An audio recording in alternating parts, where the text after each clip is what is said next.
Halo anak-anak, selamat pagi. Semoga semua dalam keadaan sehat dan bahagia. Pagi ini kita akan belajar tema 1, subtema 2, dan pembelajaran yang ketiga. Dalam pembelajaran yang ketiga ini, kita akan belajar mata pelajaran Bahasa Indonesia, menyimpulkan informasi berdasarkan teks laporan hasil pengamatan yang dibaca atau didengar.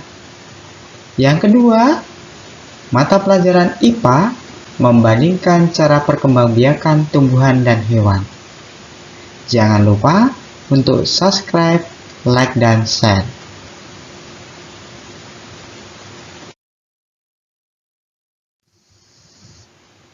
Pada pembelajaran sebelumnya, kamu sudah belajar tentang bagaimana hewan berkembang biak, dan kamu sudah bisa mengelompokkan berbagai macam hewan dengan cara perkembangbiakannya. Kamu sudah banyak tahu jenis-jenis hewan dan perkembangbiakannya. Nah, sekarang simak baik-baik perkembangbiakan hewan berikut ini. Yang pertama adalah buaya dengan ovipar, orangutan dengan vivipar, zebra dengan vivipar, badak bercula dengan vivipar, ikan hiu dengan ovovivipar, lovebird dengan ovipar, ikan Nemo dengan ovipar, ular kobra dengan ovipar, penyu, kura-kura dengan ovipar ya. Lalu siput dengan ovipar. Ular buah atau anaconda ini dengan ovovivipar. Yang selanjutnya kadal dengan ovovivipar. Sudah tahu ya semuanya?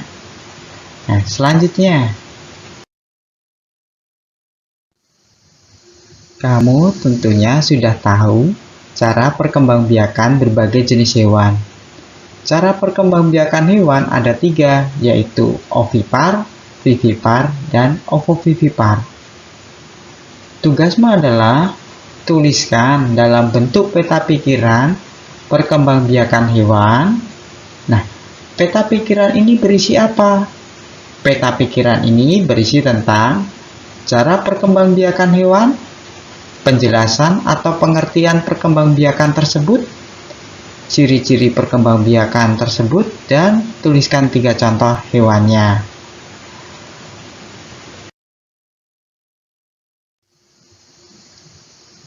Lengkapilah peta pikiran perkembangbiakan hewan berikut ini.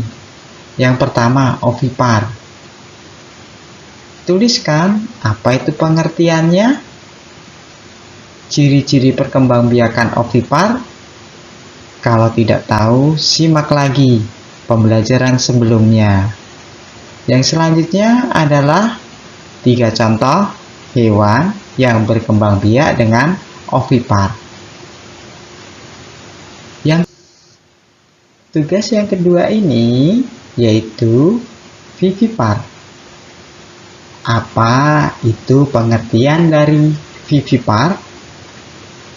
Yang kedua, ciri perkembangbiakan secara vivipar.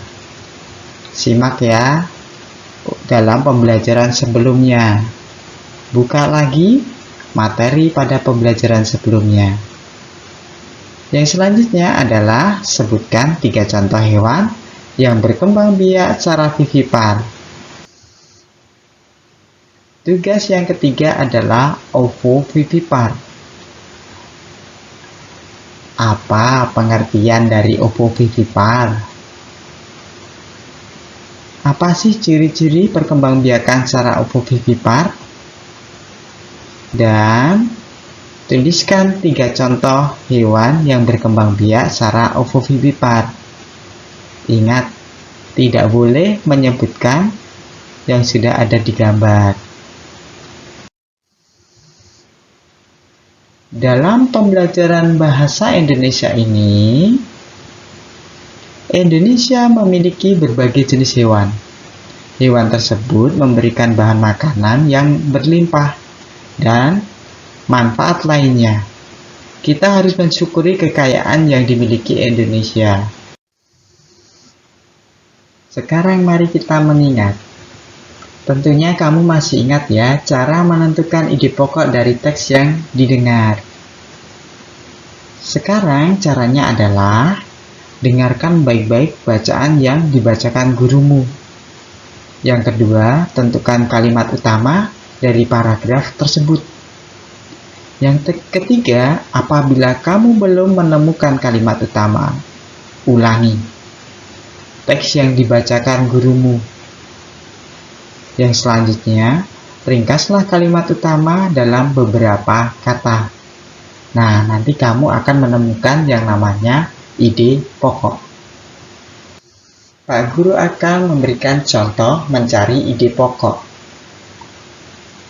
Gajah merupakan hewan darat terbesar di dunia. Spesies gajah Asia dan gajah Afrika mulai terpecah kira-kira 2 juta tahun yang lalu. Penyebaran gajah di Asia sangat banyak. Gajah termasuk dalam kategori hewan herbivora. Sebagai anggota dari kelas mamalia, gajah berkembang biak dengan cara melahirkan. Gajah hidup di dalam urutan sosial yang terstruktur. Meskipun berbadan besar, gajah memiliki banyak keunikan. Kalimat utama paragraf tersebut adalah, meskipun berbadan besar, gajah memiliki banyak keunikan. Sehingga ide pokoknya adalah keunikan gajah. Jadi dalam bacaan tersebut banyak sekali keunikan dari gajah. Itu ide pokoknya. Nah, kamu paham kan? Hari ini kamu akan mendengarkan lagi gurumu membacakan teks laporan. Jangan lupa ya, catat fakta-faktanya serta tentukan ide pokoknya. Simak lagi dengan seksama teks yang dibacakan gurumu. Gunakan diagram berikut ini untuk mencatat ide pokok. Jadi, ada 2 paragraf yang akan dibacakan gurumu. Simak baik-baik ya. Ayam. Di Indonesia, sebagian besar ayam dipelihara dan diternakkan. Masyarakat memanfaatkan daging dan telurnya. Daging dan telur ayam sangat bermanfaat bagi kesehatan.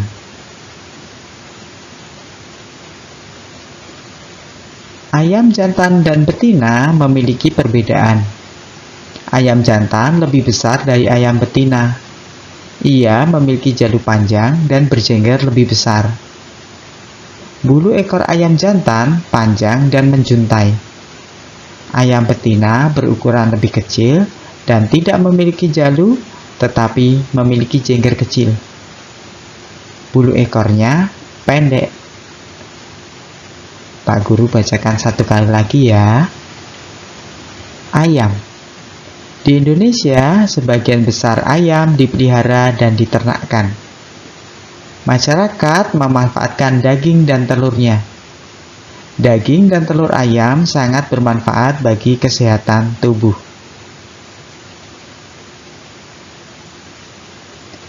Ayam jantan dan betina memiliki perbedaan. Ayam jantan lebih besar dari ayam betina. Ia memiliki jalur panjang dan berjengger lebih besar. Bulu ekor ayam jantan panjang dan menjuntai. Ayam betina berukuran lebih kecil dan tidak memiliki jalur, tetapi memiliki jengger kecil. Bulu ekornya pendek. Nah, itu paragraf yang sudah dibacakan gurumu. Ada 2 paragraf, carilah ide pokok dan masukkan dalam diagram yang telah disediakan ini. Tapi di bukumu buat ya diagramnya. Itu tadi pembelajaran hari ini. Terima kasih, dan meskipun online, belajar tetap jalan. Patuhi protokol kesehatan. Jangan lupa semua tugas dikirim ke kantong tugas yang disediakan gurumu. Jangan lalai mengerjakan tugas, jangan sampai menumpuk, dan apabila ada kesulitan, tanya ke gurumu. Semoga kalian sukses, kejarlah cita-citamu setinggi mungkin. Bye-bye.